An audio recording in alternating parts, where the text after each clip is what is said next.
Okay, I posted that my n-ply brings all the boys to the yard, and Tara asked me to teach her.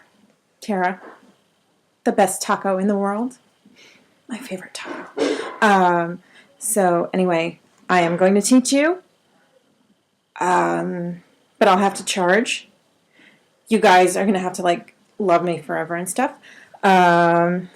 So I'm going to teach you n-ply. I'm going to teach you n-ply on the fly because it's what lazy hoes do.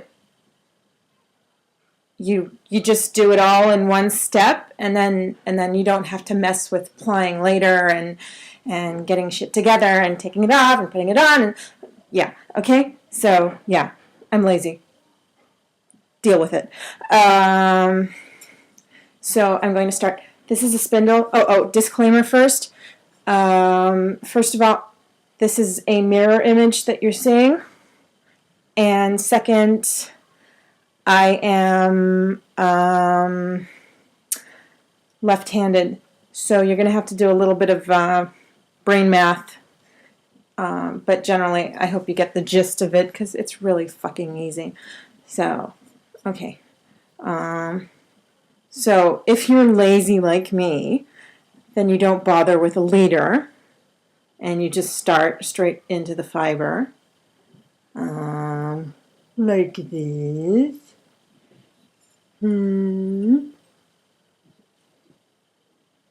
Yeah, I think I'm going to do some Gumby spinning now to entertain myself. Hello! I'm spinning Gumbies.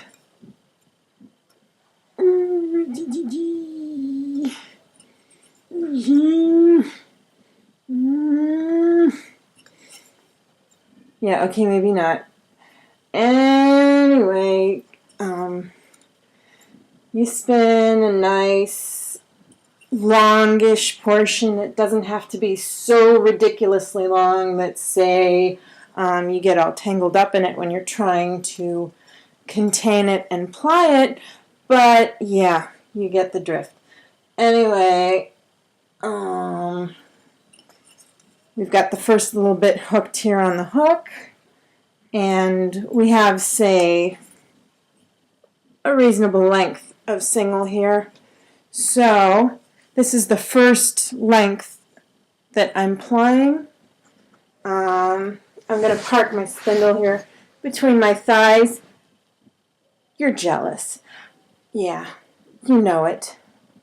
And basically I'm just doubling the single under the hook and back, so that now I'm going to bring it close to the camera so you can see before I start the actual plying. See?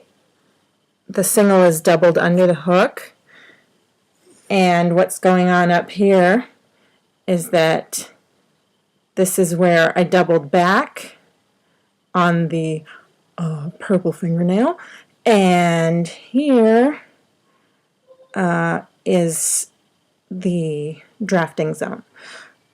So now I can flick it and ply. And there we go. See?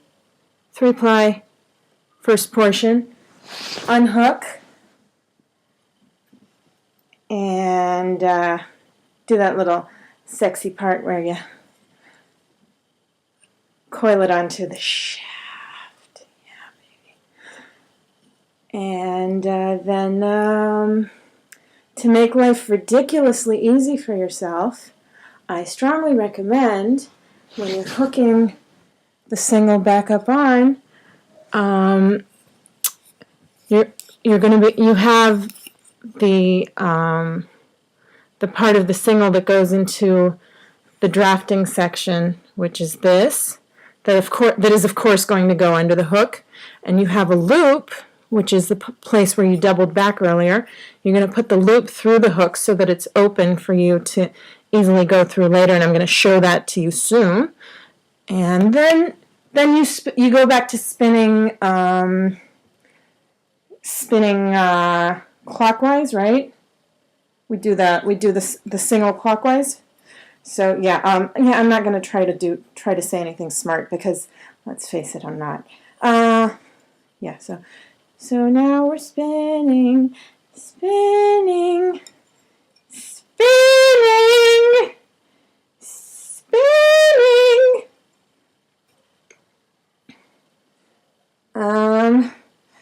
I really was planning to say smart and enlightening and entertaining things while the spindle is spinning, but the fact is that my brain is all like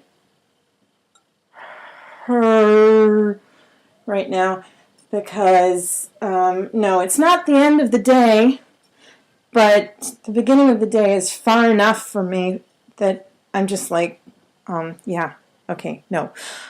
So I've spun enough of a length of single to happily do the next bit of n-ply. I have the little bit already coiled on the shaft.